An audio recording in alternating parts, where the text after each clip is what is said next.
ये जब मानी चल रहा होगा ना हमारा अंकल मानी जब चल रहा होगा एक इसकी तस्वीर बनाने इसकी यादगार होगी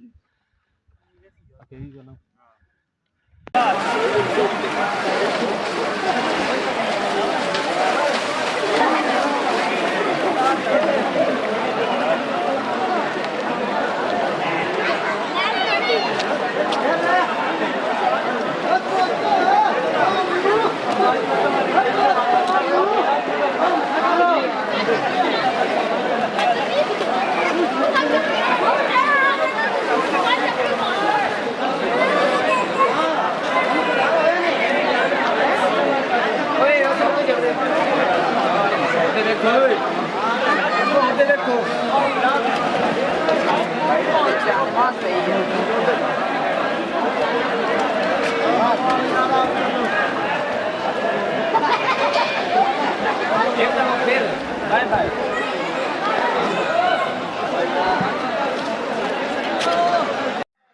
जैसा कि आप देख रहे हैं कि ये इतने दुश्वार रास्ते हैं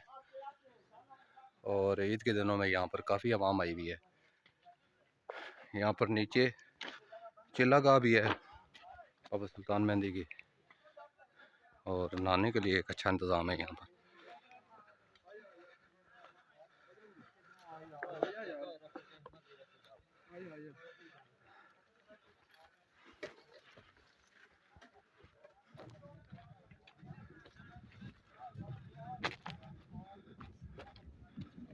मौसम भी जो है बादल भी बने हुए हैं, धूप भी निकली हुई है और ये आप रास्ता देखें।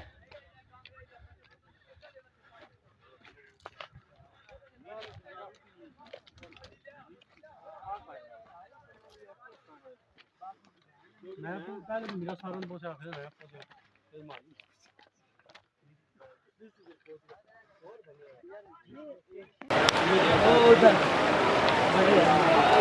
यार देखो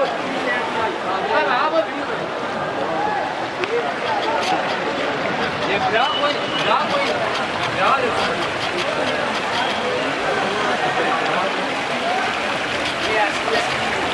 मैं यार ना कर यार है मेरा काम करना कितने चक्कर रहा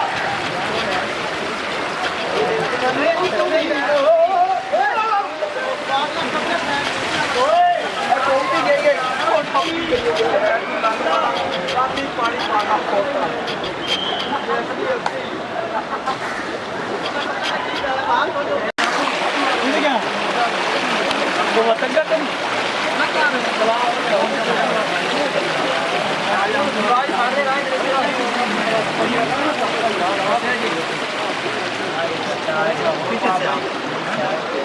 चालू है बाबा मामा काम क्यों रहा हूँ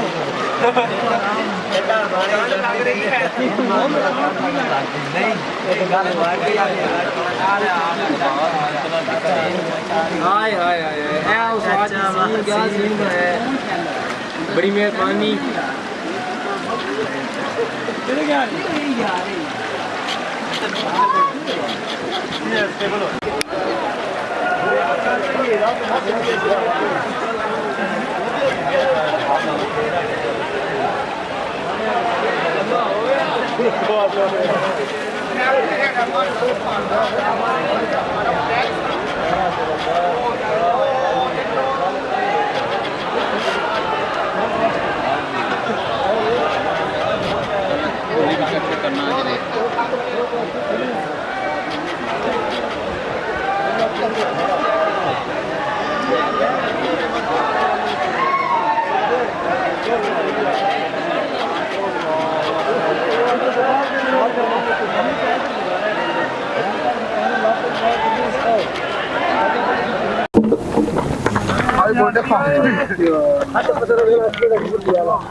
ये तो बर्फ आज ले आया अभी मिलनी है भाई पाकिस्तानी कुल्फी है